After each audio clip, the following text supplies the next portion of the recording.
Welcome to Transform and Thrive. I'm your host, Jessalin Lam, and this series is all about uncovering the stories of transformation, resilience, and growth, and that will inspire us to embrace change and thrive in our life. So each episode, we will be sitting down with trailblazers who are turning challenges into opportunities and sharing pivotal lessons and mindset shifts that led to their transformation. Today's guest is Jad-Evangelo Nasser, who is a multilingual global inclusion and cross-cultural specialist, a TEDx speaker, college professor, DI business consultant, and filmmaker. He's also the recipient of 2024 AdColor Leaders Award, co-chair of the LGBTQ Institute, and named top 30 under 30 with Arab American. And he holds a MA in digital storytelling from Parsons and published on international publications. So he is an amazing guest to have on today's show. And whether you're navigating a challenge or seeking motivation to take the next step, you'll find so much inspiration today. So welcome. Excited to have you here today. Thank you, Jessalyn. I'm glad to be here. Amazing. Let's dive in and we'll kick off with starting with transformation. Can you share a significant challenge or turning point in your life that became a catalyst for a transformation? Yes, I think there were many points in my life where I feel like I transformed, but I think maybe when I came to the US in 2016 as a student and was doing my master's at Parsons, the new school in New York City, I felt like I was in I think transformation doesn't happen overnight. It's like a process. Yeah. But from that moment, and then 2 years after, when I graduated and published my film, I felt like that whole period was a period of transformation where I really started having an understanding of my identity, my positionality in the world, my purpose of what I bring to this universe, and not just being, an immigrant or like, an expat or a migrant or someone who moved from one country to another, but more of understanding of who I am at the age of 24, right? We would think that, at 20s, you should be, especially if I come from a Middle Eastern country, an Arab country where, you should figure it out, right? At the age of 20 you should know what you want to do. And like, not really. At 24 to 26, I've had this transformation of like, wow, I'm way beyond what I thought I would be, or or what my parents told me, or my community told me, and it was amazing because I transformed into the global citizen, a globalist. And for 2 years, 4 years now, I've been 8 years living in the U.S. and I've traveled around the world. My transformation has been from being a local person born and raised in Lebanon to becoming a globalist of multiple identities and intersectional identities, multilingual, and realizing like this is a, a full journey of transformation. But it took to leave and depart my environment. That's what it was. So I had to like break out of my own community, challenge my own community, break out of it, break down these walls, and step into the world to realize that transformation requires challenging your own people in order for you to transform and becoming, the butterfly or, spreading your wings into your full potential. It requires some, I will say sometimes, little fights, not physical, but, little fights that are needed. So transformation requires friction with your own community sometimes to break out of, traditional norms and finding your voice in this world, not just in your own community. I love that. And there's a lot of unlearning that needs to be done. So that's great that you're sharing about that. And then even just talking about overcoming challenges, what has been the biggest challenge that you may have faced and how did you overcome it? hmm the fear of public image, I think one thing, maybe Mm, not the most important, I did one thing that came to my mind, the fear of public image, yeah. the fear of being judged, the fear of, people talking behind your back, especially coming from the community where I come from, and just like, what is going to be the feedback, like, what are people going to say? That was a fear, like, it comes in like, I'm hesitant of posting this on Instagram. I don't know what people are gonna think about it. Oh my God, what is my my brother, what is my mom gonna say? What is that friend gonna say? Is it professional? Is it not? Will I not get a job because of it? Like this fear. But then again, like, well, how else I want people to show to see my expression, right? So that was a challenge, this fear of like, I feel like I've overcome it. Yeah. But yeah, a fear of like, public image and reaction and audience reaction has been a thing, and it's real. We fear what people say about us sometimes, and it takes a while to just step out of that and break through that challenge. Yeah, it's like the fear of judgment of like, what are people saying about us? What do they think of us? And Hmm. it's definitely a burden lift off of us when we learn to care less. I'm curious Hmm. to dig a little bit deeper into that of how Hmm. you overcame that. Are there certain things you do or like say to yourself to practice overcoming that? Well, I think, in my transformation journey, I exist at the equator of multiple stories around the world. That's how I would describe my journey. I am a globalist. My race, my identity, my culture, my religion is of a globalist, right? I definitely break it down and tell people, exactly what my ethnic background is, my connection to other countries, my heritage to other countries, my roots, and all of that. But, you know, I would summarize as being a globalist. Yeah. As a globalist, I have to exist in multiple, not have to, like, it's part of who I am. I exist in multiple stories in different communities, which means I exist around different kinds of people, living my true self. I do not believe in sticking around the same kind of people. I have to exist in multiple communities and countries and immerse myself with them. And I've noticed, this equilibrium balance of like positive reaction and negative reaction of my existence in multiple communities. 90% it's a positive because I get so much great reception from being who I am and preaching what I preach and talking about, the things that I care about in multiple spaces, and people applaud that. Very few spaces and very few people criticize that or like, I'm not a fan of that. But then I look at them, I'm like, but those are not really people that I'm interested in connecting with or existing with. And not everybody, I don't want to be everybody's friend, and I don't need to be, you know, celebrated everywhere. Some places I'm not celebrated. I don't need to. So it made me realize, well, the majority of people are celebrating this, right? Yeah. And the right people are celebrating this. So that gives me fuel and energy and passion to keep going because there's a lot of great reception for this. It's as simple as you're posting something on Instagram and then you get 15 likes from 15 people who really know you. And wow, Jad, this is amazing. I love this. And they DM you and it's only 15 in comparison to 3,000 likes of just hearts and emojis and whatever of random strangers that you don't know, but it's popularity. I would rather have the first option, right? Absolutely. Real connection, right? Instead of having popularity. I do not want a popular connection. I want a real connection. So that has been what has made me happy. And of course, it's relying on people's feedback, but also looking into like, oh, wow, I really am doing well. Let me give myself a pat on the back. So I think these two things really, really helped me understand and encourage me to keep going, and facing those challenges. Yeah, it sounds like you're really intentional when it comes to the quality of the people in your network to make sure that Hmm. you're having supportive people around you that are celebrating you and then even making that time to celebrate yourself. That's Hmm. incredible because not Hmm. we often go on autopilot forgetting to pause and reflect. So that's incredible that you do that Hmm. and that actually makes me think about when it comes to mindset shifts, what have you realized has helped you continue to move forward and continue to grow and transform? Um, well, when I realized that the world needs the work or the words that I'm preaching for and advocating for, especially about globalism, being a Yeah. global citizen, I realized how much it lacks in this world, surprisingly, and how much is needed. And again, I feel like, well, this is a purpose of mine. Like, I don't see anybody else advocating for this the way that I am, or working or Mhm. moving it forward.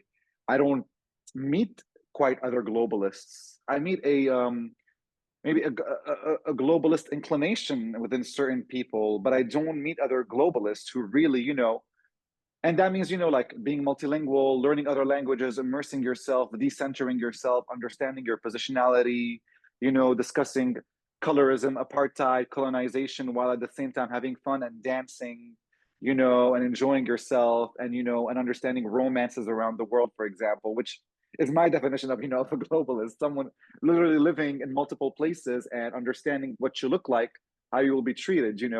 I don't see that a lot. I see bits and parts of it, and it makes me realize people want that. People Mhm. yearn to become global citizens. They just have a fear of it because there's a fear of judgment that I have faced and I see in other people. But there's a thirst of liberation. I see a thirst of liberation within the majority of people that I meet in my life because when they see me living in my full authentic self and having the sense of liberation, like I want some of that. But I have this fear because I'm systemized to think in a certain way. So it makes me feel like, well, I have a purpose in this world. Like that keeps me going. This is the mindset that I have. It's like I have to keep going because I have a job to do, and it's not just here in my own community, it's everywhere.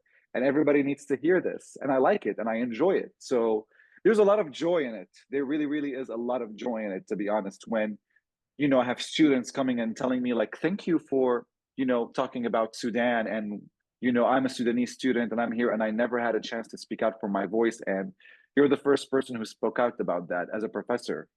And that brings me joy because unheard identities, unheard narratives around the world, especially in a cosmopolitan space like the US, they want to assimilate and they have a fear of like speaking up too much.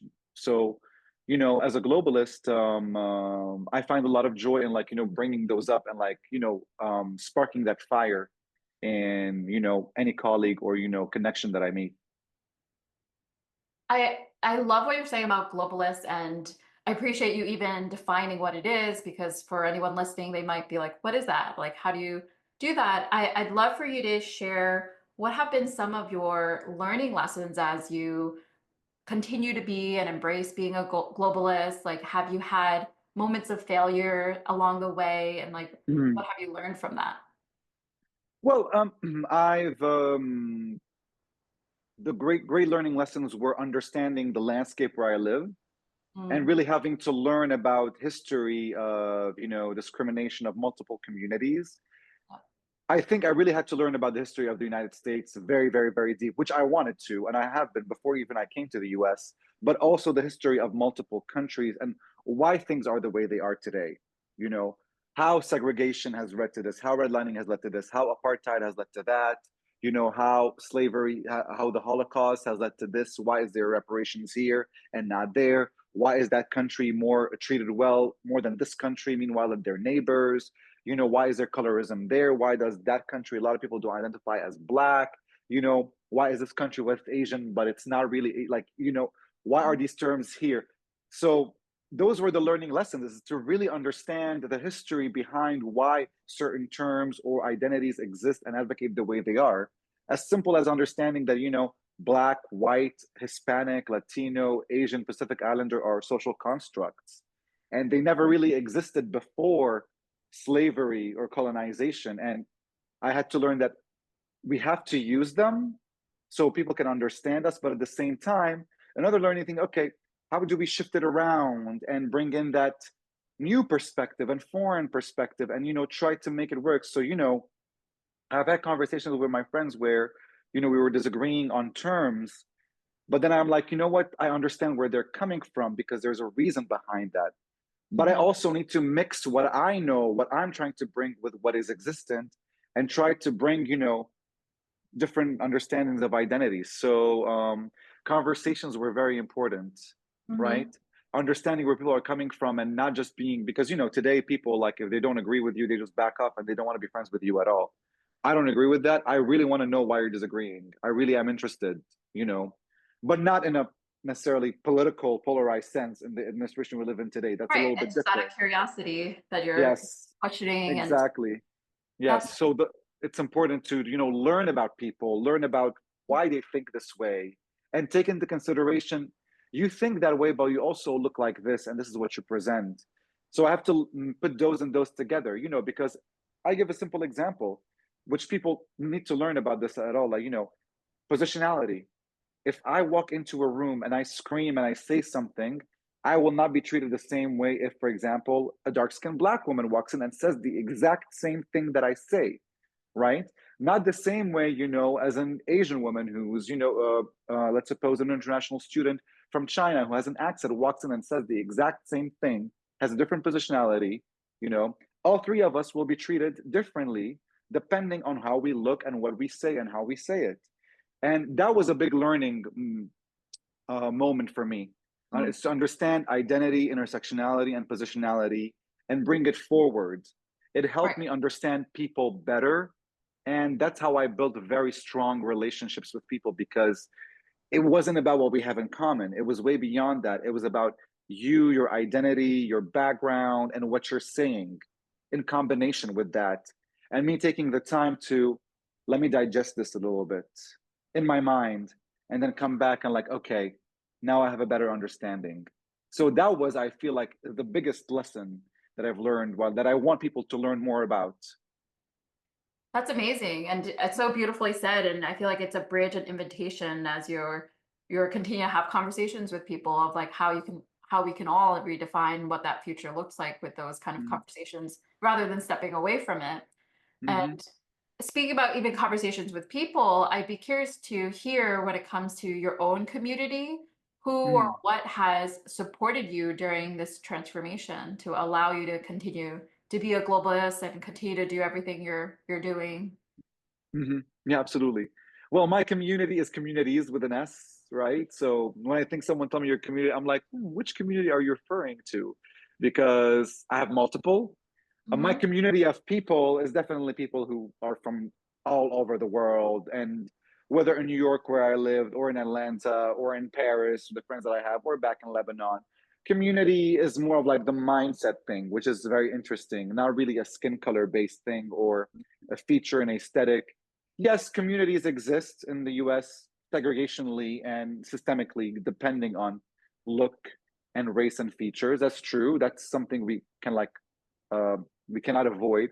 But I consider community to be more of the mindset and understanding how we look. Again, back to the learning lesson that I mentioned earlier.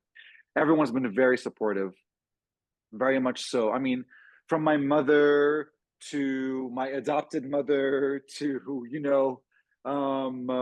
the wonderful new brothers that I've had that I never knew I wanted, the sisters that I've made here, the cousins that I've made here. I'm talking about non-blood related, to the teachers, to the students, to the colleagues. Everyone has been there. Like yesterday, a friend of mine called me. I published my spoken word slam poetry that I've written about global violence and how we should understand violence around the world and how we should celebrate our cultures and protect each other. He called me and he was like, "Oh my God, how the way you connected the West to the South, to the global world, to the American, like it's excellent, excellent. Like I applaud you. I just want to call you and tell you I'm so proud of you. You do a great job. Keep going. Don't stop. No one is doing this." And that was very like, because I was a little bit hesitant again. Right. I'm like, why do I have to post this? What will people say? Will it get a lot of attention? So literally what we're talking about right now, this was an example yesterday. I had the fear of being judged. I put it out there. It was not perfect. The message was about globalism. And then my community stepped in and said, yes, We need more continue, of this. do Yeah. it, don't stop. And I love it because this is what we need, like community takes care of us in different ways. Sometimes community gets us a job. Sometimes community gives us a place to stay. If we need them, sometimes community, gives us a scholarship. Sometimes community tells us like, "Hey, I want to connect you with this person." Same thing like you did, Jessalin, you connected me with many people. Because that's what I like. You understand like this is how I want to support Jad-Evangelo. So it's been great. I can't complain. I am very, very, very blessed, very grateful. Love my community, everyone around me. We take care of each other so well. And I think that's part of the reason why I enjoy living, in the US because of the communities that I've created and curated. Right. Access to so many different communities. And I love what you said about thinking about communities as the mindset. So you're Hmm. looking at like how people think and being able to make sure that you have different kind of thinkings with the communities that you're a part of. So that's great. Mm. And it's a great reminder for people that it's more than one community to really support you and the different aspects in your life too. Hmm. Well, also continuing on to mindset and being able to think about what has helped you thrive, because I know we talked a lot about transformation. When we're in transformation, it's hard, it's difficult, it's not as easy to talk about the learning lessons, which we're talking about now. So, what has helped you, or are there habits that help you thrive after transformation? Um, well, definitely existing on big platforms, such as the TED Talk, such as AdColor, or being published on the Black Wall Street Times, the involvement in being in big platforms, absolutely. It's like it's skyrocketed. Well, not skyrocketed necessarily, but helped me thrive in my career, my existence, and all of that. The more public exposure, and because I've been doing this for a long time, but it's just a matter of like exposure and being put in the right environment. So the right conference, the right award, the right publication, the right platform makes you thrive, and people bring you there. So it's definitely the attention that I got from my community, and from the people who noticed my transformation helped me thrive. And I think like publishing a course, designing a course for a university is a moment of thrive. Doing a TED Talk is a moment of thrive. Publishing my film on Prime Video is a moment of, thriving, right? The final product itself, the platform. So I think this would be the right way of putting it. Yeah, and speaking about thriving, so a lot of people may be in that survival mode, and sometimes that happens. So when it comes to thriving, I'm curious to hear in your own words, what does thriving mean to you? Yeah, that's very interesting. I'm kind of like need to make me think a little about that a little bit more, to Yeah. be honest. But well, there's different ways, it's not necessarily from a career perspective, but it's interesting. I kind of need, some time to like, maybe answer that. But I think what I have become is, thriving. It's like it's a personal thing, like how from a young boy in a small town, in a small village, in a small country, to now becoming a globalist is literally the thriving moment. It's like, look at me You're living now, it. but Mhm. look at me 8 years ago, right? Like, who would have thought I would be here where I am today? You know, who would have thought I would like still look this young at this age, and 8 years later, it's like, look at where I was, look where I am, because it seems like it was yesterday I came, to the Mm, United States, you yeah. know, but here I am today. So I think, thriving is literally about looking at yourself in the mirror and realizing like, wow, I look good, I sound good, I operate good, I do well, financially, all of these things. Like it, I think that's what it is. Yeah, like when you look at the multiple aspect, like health wise, excellent, Mhm. financially excellent, socially, family, emotion, maturity, all of that. Wow.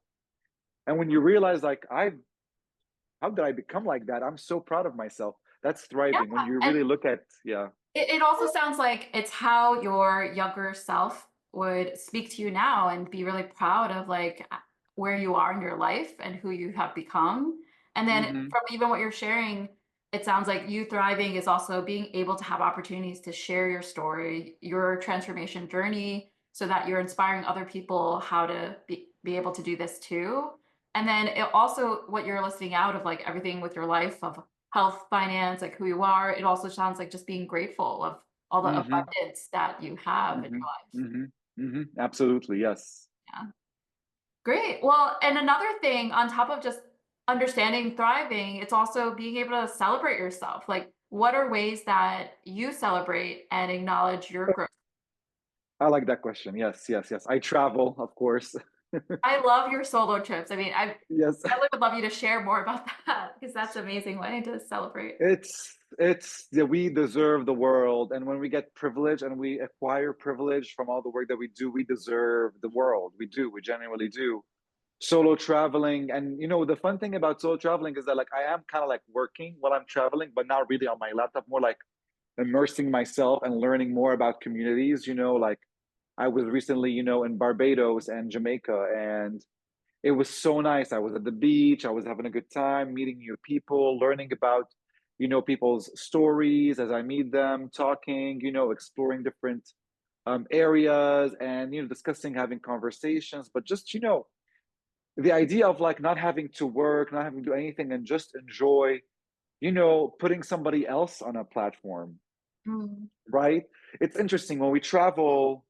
I don't want to get into my TED talk. We expect to be the ones on that platform and treated with the royalty because, it's a privilege to travel, especially when you come from a cosmopolitan area. But for me, when I travel, I put the people on a platform, that I meet. Like if I'm going on a date, or if I'm just meeting somebody at a bar, or if we're just talking, or the driver that I'm with, I'm like, tell me about you, what's going on, everything. What is that building about? Like I'm very inquisitive and curious. And as they talk, I'm sitting over here listening. I'm like, wow, really? I never knew that. Yeah. Like I'm here with amazement. Like I would never know about that if I didn't ask you, you know? And for me, that's such a nice pleasure, like to hear and to listen Hmm. about things that we don't know about, like those hidden stories of people of the global south. And I'm like, I enjoy it a lot. And at the same time, you get to enjoy food that is new that you're not acquired to taste this. Like I remember when I was in Jamaica, I had like okra, um, coconut water and okra and tuna as a Oh, drink. And I'm like, this is like, but I asked my driver, he's like, this is really good for your health and whatever and all of that and everything. I'm like, I don't care how it tastes. I'm going to drink all of it. This tastes really, really, really different to me. And it's an acquired taste. And he chugged it. I'm over here like, but I'm like, this is the pleasures. This is how we celebrate. Like, you're telling me this is going to make me feel good. Like, I'm going to drink it. Give me three more. I don't care. This is what you do. I'm going to do it with you. Right. yeah. Meanwhile, other tourists would be like, ooh, this nasty, like, and I've seen it before. Like, I don't want that. I'm like, no, let's enjoy, those uncomfortable, awkward moments because they can bring us moments of joy. So celebration for me is definitely, treating yourself to explore the world. I love that. And yeah, the world is our playground. And it sounds like you're really open minded to all these new experiences, welcoming them in and always seeking Hmm. them and creating them. So that's really great. Yes. Yes. Great. Well, I would also love to wrap up with like, what is one message, mantra, or advice that you would love to leave people with who might be struggling to take that first step when it comes to their own transformation? Yes. Challenge yourself and liberate yourself from your own mind that has been systemized by the country that we live in or the world that we live in. And sometimes it requires to liberate yourself from your own community and Mm, say no. yeah. Saying no to your mom. I know that sounds very hard for a lot of people from the global south, but saying no to things that don't bring you pleasure from your own community, not attending a space just because everyone's attending, not listening to the same music just because everyone's listening to it. Be a little stereotype breaker. It's all good. I call them stereo breakers, which is actually a poem that I also wrote.